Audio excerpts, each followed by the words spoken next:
구독자 여러분 안녕하십니까? 오늘은 삼성전자에 대해서 심층 분석해 드리고, 그리고 최근에 제가 추천했던 섹터들, AI 반도체 섹터, 기업 밸류업 섹터, 제약바이오 섹터 차근차근 리뷰해 드리겠습니다. 최근에 이재용 삼성전자 회장이 장기 유럽 출장을 마치고 귀국한 지난 5월 3일 김포공항에서 만난 취재진에게 건넨 인사말이 있습니다. 봄이 왔네요 였습니다. 잠깐 자막을 한번 들어보시겠습니다. 유럽 출장을 마치고 귀국한 이재용 삼성전자 회장이 취재진을 향해 이렇게 인사를 건넵니다. 봄이 왔네요. 유럽 출장 다녀오신 소리 한 말씀 부탁드립니다. 아침부터 나와서 고생이 많으셨습니다. 진짜 계절을 뜻하는 건지 아니면 좋아진 반도체 시장을 빗댄 건지 속내는 알 수 없습니다. 하지만 어떤 의미건 반도체 시장이 봄을 맞은 건 사실입니다. 인공지능 시대를 맞아 고대역폭 메모리, HBM 수요가 크게 늘고 있기 때문입니다. 이 시장에서 주도권을 잡기 위해 우리 반도체 기업 총수들이 직접 발로 뛰고 있습니다. 지난해 미국에서 인공지능 반도체의 큰손, 엔비디아 젠슨 황 최고 경영자를 만난 이재용 회장. 이후 차세대 메모리에 이른바 젠슨 승인을 받았습니다. 이번 유럽 출장에서는 반도체 원천 기술 특허를 대량 확보한 뿌리 기업 독일 자이스와 만나 협력을 다졌습니다. 구독자 여러분, 반도체에 봄은 온 것은 확실합니다. 지금 오늘 주제로서 제가 오늘 삼성전자 기지개를 핀다, TSMC에 맞서 반격하드 이렇게 했는데요. 지금 엔비디아라든가 또 AMD, AI 반도체 설계 회사, 칩 설계 회사들이 모든 반도체 생산, 위탁 생산은 파운드리는 TSMC에 80% 이상을 주고 있습니다. 나머지 10% 정도 삼성전자가 맡고 있고요, 생산을. 그런데 지금 세계가 삼성전자를 주목하고 있습니다. 지금 엔비디아도 그렇고 모든 세계 빅테크 기업의 수장들은. 그래서 TSMC가 이기감이 고조되고 있다 이렇게 말씀을 드렸는데요. TSMC가 지정학적으로 상당히 위험스럽습니다. 만약에 중국이 대만을 침공하게 되면 세계 반도체 시장의 생산 물량이 굉장히 쇼티지가 발생할 수 있고 큰 위험성이 빠지게 됩니다. 그래서 또 하나 카드가 삼성전자에게 파운드리 시장을 맡기는 겁니다. 그래서 미국에서 지금 TSMC의 위탁 공장을 미국에서 생산하도록 그렇게 강요를 하고 있고, 또 삼성전자도 미국에 생산 공장을 세워라 이렇게 지금 하고 있습니다. 그래서 TSMC에 집중되고 있는 파운드리 시장, 앞으로 삼성이 대에 맞서서 반격을 할 걸로 이렇게 생각이 됩니다. 점유율을 점차 높일 걸로 이렇게 저는 판단합니다. 구독자 여러분, 지금 인공 메모리 반도체, 그러니까 HBM이 지금 전년도 8%였습니다. 전체 메모리 시장의 8%지. 금년도 13%가 증가돼서 금년에는 21%였습니다. 금년에 폭증했습니다. 21%. 내년도에 HBM은 전체 메모리 시장에 30%를 넘어갈 걸로 봅니다. 그래서 인공지능 메모리 시장 굉장히 폭발하고 있다 이렇게 보고요. 또 HBM에 더해 기업용 솔리드 스테이트 드라이브 ESSD 수요가 또 폭발하고 있습니다. 그래서 반도체의 봄 저는 상당 기간 지속된다 이렇게 기대를 하고 있습니다. 구독자 여러분, 지금 미국 빅테크 기업들 AI 투자 확대를 하고 있습니다. 굉장히 확대를 하고 있는데요. 메타, 그리고 페이스북, 마이크로소프트, 구글, 애플, AI 칩 자체 개발을 지금 서두르고 있습니다. 그리고 투자를 굉장히 확대하고 있는데요. 그거는 엔비디아의 과점을 탈피하기 위해서입니다. 조만간에 미국의 빅테크 기업들이 지금 AMD를 비롯해서 모든 빅테크 기업들이 지금 AI 칩 개발을 서두르고 있는 것은 지금 현재 엔비디아가 90% 이상을 과점하고 있습니다. AI 칩을. 그래서 거기서 탈피해서 자체로 개발을 서두르고 있습니다. 그렇게 되면은 모든 그 생산은 삼성전자, TSMC, 그리고 하이닉스, 마이크로 테크놀로지 이런 기업들이 맡게 될 겁니다. 그래서 삼성전자 앞으로 파운드리 시장 위탁 생산에서도 굉장히 큰 호재를 맞을 수 있다. 이렇게 보고 있습니다. 여러분, 제가 온디바이스 AI를 지금 매스컴이나 이렇게 알려지기 전에 저는 이미 갤럭시 24가 나오기 전부터 핸드폰에 탑재돼서 굉장히 인기를 끌 거라고 미리서 예언했었습니다. 온디바이스 AI를 시중에 그렇게 모든 사람이 알기도 전에 저는 그런 말씀을 드렸는데요. 현재 삼성전자가 온디바이스 AI 칩을 자체 개발해서 지금 갤럭시 24 핸드폰에 탑재돼서 나왔습니다. 그래서 그걸로 애플을 따돌리고 핸드폰 점유율 1위를 탈환에 성공했습니다. 자, 앞으로 또 온디바이스 AI 칩이 굉장히 앞으로 수요가 폭발하게 되고 또 애플도 자체 AI 칩을 개발해서 탑재하겠다고 하니 모든 그런 위탁 생산은 삼성전자, TSMC, 하이닉스가 맡게 될 것입니다. 여러분, 그러면은 지금부터는 삼성전자 차트를 분석해 드리도록 하겠습니다. 자, 제가 삼성전자 차트 보고요. 작년 10월에 이렇게 계속 매수 추천했습니다. 또 금년 1월 때도 했고요.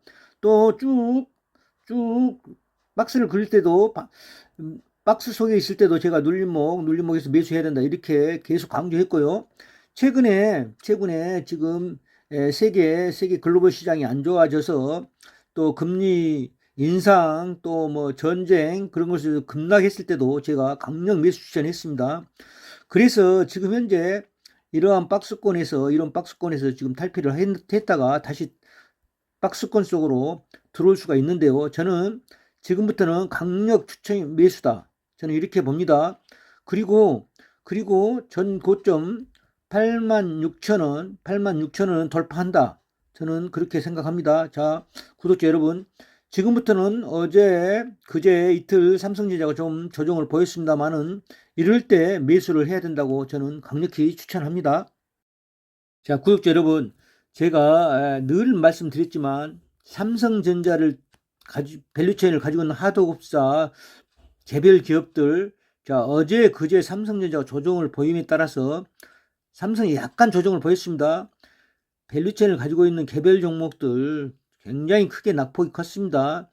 그러듯이 지금 가장 안전하고 가장 앞으로 전망이 좋은 삼성전자에 투자를 해야지 뭐 개별 종목들 투자는 조심해야 된다고 저는 항상 말씀드립니다. 그리고 외국인들이 지속적으로 삼성전자는 지금 사 모으고 있습니다. 선물 플레이라든가 대외 여건에 따라서 눌림목을 한 번씩 이렇게 주기도 하지만 그때마다 저는 매수를 해야 된다 이렇게 판단하고요. 장기적으로 삼성전자 10만전자 조만간에 10만전자 넘어간다 이렇게 판단합니다. 구독자 여러분, 지금 삼성전자에 대한 안 좋은 루머가 좀 있어가지고 이틀 좀 하락을 했는데요. 자, 삼성전자가 혹시 엔비디아에 납품을 못하지 않느냐, 엔비디아와 삼성전자는 칩을 개발하고 있기 때문에 엔비디아와 경쟁 관계에도 있습니다. 위탁 생산하는 그런 관계도 있고 또 HBM 반도체를 납품하는 관계도 있지만, 자, 삼성전자가 만약에 엔비디아를 납품 구조에서 삼성전자가 차지하지 못한다면은 악재는 좀 악재입니다만은, 자, 모든 세계 시장이 지금 엔비디아의 과점을 막기 위해서 칩 개발을 하고 있고 엔비디아도 조만간에 정점에 와 있지 않냐, 저는 이렇게 판단합니다. 물론 엔비디아에 납품을 이루어져야만이 지금 현재 시장에서는 굉장히 큰 매출을 달성할 수가 있습니다. 하지만 향후 엔비디아는 지금 전체 시장에 차지하는 율이 차츰 엔비디아가 떨어질 걸로 이렇게 봅니다. 저는 엔비디아가 지금까지는 과점으로서 굉장히 성장을 지속했지만 지금 빅테크 기업들이 너도나도 칩 개발을 하고 뛰어들고 있기 때문에 엔비디아의 매출도 이제 정체기가 되지 않냐 이렇게 보고요. 자, 또 5월 22일 엔비디아 실적을 발표합니다. 실적이 잘 나와도 또 예상에 못 미쳐도 주가는 엔비디아 주가는 멈출 수가 있습니다. 세계적인 트렌드가 지금 엔비디아 향해서 점차 다른 칩 개발 업체 향으로 지금 가고 있고요. 삼성전자 역시 지금 엔비디아에는 하이닉스가 먼저 선점을 해서 독과점으로 납품하고 있지만 향후 그 시장도 계속 지속된다 이렇게 보지 않습니다. 저는 변화가 온다 이렇게 보고요. 자, 엔비디아의 실적 발표를 기점으로 해서 삼성전자가 다시 더 큰 추세로 올라갈 수도 있다. 저는 이렇게 판단하고요. 조그마한 루머에 의해서 일희일비할 필요는 없다. 이렇게 판단합니다. 삼성전자는 조정이 올 때마다 매수해야 된다. 저는 적극 추천합니다. 구독자 여러분, 자, 빠르게 시장 전체적인 분석해 드리고 제가 추천했던 섹터들 리뷰해 드리겠습니다. 자, 이 차트는 종합지수 차트인데요. 종합지수 차트는, 주가지수 차트는 2550선을 바닥으로 하고 또 2760선, 저 고점은 이렇게 박스권을 지금 그리고 있습니다. 자, 2660선을 가면은 세계적인 뭐 금리 인상 문제 또 중동 문제 이런 문제로 누르고 있고요. 또 저점에 다가왔을 때는 기업의 금리 인하 또 기업의 성과 AI 반도체 그런 것들이 떠받치고 있습니다. 그래서 이런 박스권을 형성하고 있는데요. 저는 그렇습니다. 저는 이제 이 박스권을 탈피해서 올라갈 때가 됐다. 금리 인상 그런 문제도 이제 더 이상은 이 시장에 영향을 미치는 것이 굉장히 미미해졌다. 이렇게 판단하고요. 지금 AI 반도체 쪽이 워낙 경기가 확장될 수 있고 또 경기가 좀 미국에서 지금 경기 지표가 조금 둔화되고 있고요. 여러 가지 실업률 상승. 그래서 조만간에는 금리 인하가 된다. 저는 이렇게 판단하기 때문에 주가는 다시 박스권을 탈피해서 올라간다. 종합지수는 이렇게 판단합니다. 그럼 어제 밤에 끝난 미국 나스닥 선물시장을 보겠습니다. 나스닥 선물시장 굉장히 지금 상승 트렌드에서 최근에 좀 급락을 했다가 다시 상승으로 올라가고 있는데요. 지금 이 박스권은 안에서 어제도 상승으로 0.14% 상승으로 마쳤습니다. 미국 시장도 이제 서서히 박스권을 탈피해서 가지 않냐. 저는 상승 트렌드에 그대로 다시 정착하지 않냐 이렇게 판단합니다. 어제 미국 시장은 약간 강보합에 마쳤습니다만은 자, 반도체주는 급등했습니다. 어제도 대부분 반도체들이 급등으로 마감했고요. 자, 월요일 우리 시장 반도체주 굉장히 좋을 걸로 판단합니다. 반도체들이 대부분 급등했습니다. 어제 미국 시장에서. 구독자 여러분, 제가 그동안 추천했던 AI 반도체 굉장히 좋습니다. 특히 하이닉스 저는 항상 말씀드렸지만 23만 원 이상 간다. 이렇게 판단하고 있고요. 삼성 SDI 2차전지 중에서는 삼성 SDI 하나를 추천하고 있는데요. 이 종목도 바닥에 근접해 있다. 이렇게 판단하고요. 특히 기업별로 자, 삼성물산, 그 다음에 삼성생명, 기아, 현대차, SK, KB금융, 하나금융지주, CJ, 하나손해보험, KCC, 삼성전기, 현대건설 이렇게 지금 포함해놨습니다. 기업밸류업에서. 기업밸류업은 장기적인 호재입니다. 구독자 여러분. 그래서 단기적인 호재가 아니고 지속적으로 기업밸류업 그 다음에 주주환원 정책이 이루어져야 되고요.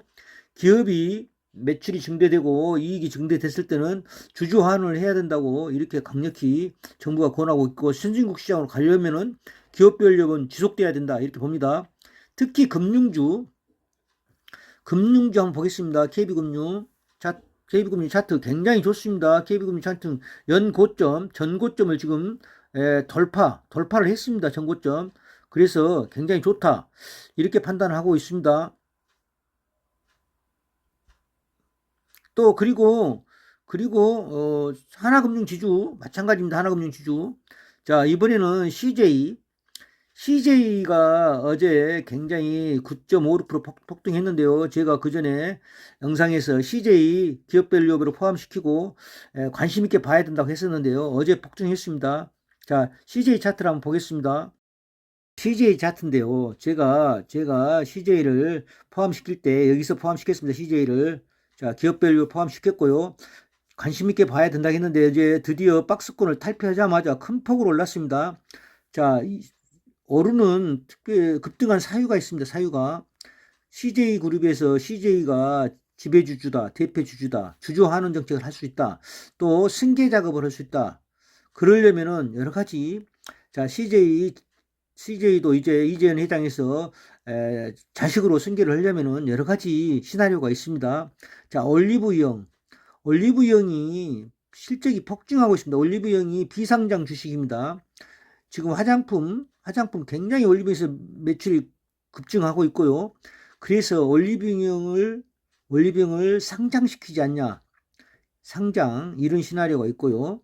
상장을 시키게 되면 CJ가 굉장히 많은 지분을 갖고 있기 때문에 CJ에 굉장히 회사에 기여할 수 있다. 매출 성장, 이익 성장에. 그래서 CJ가 어제 폭등했고요. 또 올리브영을 합병하는 시나리오가 있습니다. 합병 시나리오가 있고요. 여러 가지 CJ 그룹에서는 아마 연구를 하고 기획 전략을 세울 겁니다. 그래서 올리브영의 매출이 증대됨으로써 굉장히 CJ에 영향을 미치고 CJ 그룹에 좋은 성과가 올 수 있다. 그래서 CJ가 어제 급등했고요. 자, CJ는 앞으로도 기업밸류업에 지속적으로 포함해서 눌림목을 월시 조정을 보일 수 있는 매집을 해야 된다. 이렇게 판단합니다. 기업밸류업에서 제가 KCC를 포함했는데요. KCC는 저 PBR주입니다. 저 PBR.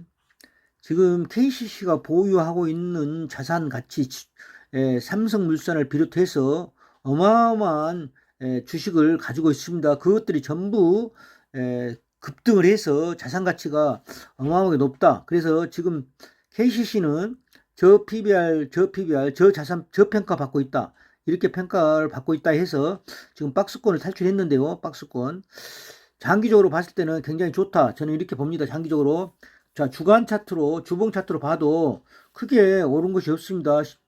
지금 장기적으로는 지금 저점을 우상향하고 있는데요. 자, 일봉 차트로 봤을 때는 좀 오른 것처럼 보이지만 주봉으로 봤을 때는 크게 오르지 않았다. 이렇게 보고요. KCC도 기업밸류에 포함시킵니다. 구독자 여러분, 자, 기업밸류에 현대건설을 제가 포함시켰는데요. 자, 현대건설이 포함시켰는데 현대건설 지금 당장은 드라마틱하게 상승하고 할지 그거는 의문스럽습니다만은 지금 워낙 반도체주 이쪽으로 매기가 쏠려서 건설주가 크게 힘을 못 피고 있는데요. 장기적으로 굉장히 하락했고 또 현대그룹에 소속이 돼 있으면서 실적 개선이 나올 수도 있고요. 또 주간 차트로 보면은 굉장히 장기간 행보에서 하락의 저점에 있다. 이렇게 판단합니다. 자, 현대그룹주 중에서 현대건설 관심 있게 현대그룹주에서 저 PBR 종목이다. 이렇게 판단합니다. 저는. 그래서 현대건설 조금 편입해서 가지고 가는 것도 굉장히 좋을 듯 합니다. 여러분, 그리고 마지막으로 제가 제약바이오 섹터를 지금 추천을 했었는데요. 자, 하나씩 빠르게 시간상 빠르게 리뷰하겠습니다. 자, HLB 제가 수익 쉐어를 해야겠습니다. HLB 그래서 어제 좀 큰 폭으로 빠졌는데요. 지난 영상에서도 계속 이제는 수익 쉐어를 해야 된다. 지금 43,000원 선에서 매집을 해서 엄청난 이득을 왔기 때문에 수익 쉐어를 해야 된다. 이렇게 판단하고요. 알테오젠은 일부 고객들 굉장히 큰 폭의 수익을 났는데요. 일부 구독자님들 수익 실현을 해도 좋고 일정한 지분, 적당한 지분 조금만 가지고 가도 됩니다. 니가캠 바이오도 마찬가지고 가지고 가도 되고요. 그 다음에 ABL 바이오, 대장암 지금 임상 2상이 지금 진행되고 있는데요. 그게 조만간에 아마 하반기쯤에 발표가 돼서 약품판만 허가가 된다면 급증할 수 있습니다. 급등. 자, 그 다음에 유한양제 차트 분석을 생략하고요. 지금 랭라자 폐암 신약, 미국에서 FDA 승인권 진행하고 있습니다. 상반기 중에는 승인 결과가 나올 걸로 이렇게 봅니다. 결과가 굉장히 좋을 걸로 판단이 되고요. 오스코텍 마찬가지입니다. 폐암 신약 지금 유한양행에 공동 개발해서 유한양으로 기술 납품을 했습니다. ST팜도 우리 미중 무역 분쟁으로 해서 중국 기업의 갈 매출 위탁 생산이 CDMO 업체입니다. ST팜, 삼성 바이오로직스, 바이넥스 세계 위탁 생산 회사들로 수혜가 올 수 있다 이렇게 봅니다. 에이프릴 바이오 좋고요. 삼천당 제약 좋습니다. SK 바이오팜 지속 관심 있게 가져야 되고요. 자, 눈이 또 굉장히 좋습니다. 메디팩도 저점이 이들었고요. 동아 ST, 한미 사이언스 다 저점입니다. 바이넥스 굉장히 좋게 보고요. 자, 제약바이오 이 정도 선에서 제가 리뷰를 끝내도록 하겠습니다. 자, 여러분 오늘은 삼성전자를 위주로 해서 심층 분석해 드렸고요. 최근에 제가 추천했던 섹터들 AI 반도체 섹터, 기업 밸류업, 제약바이오 섹터 굉장히 좋게 봅니다. 저는 그래서 너무 일희일비 하시지 마시고요. 눌림목마다 매집 이렇게 해서 가져가는 게 좋답니다. 제 영상에 도움이 됐다면 구독, 좋아요 부탁드립니다. 감사합니다.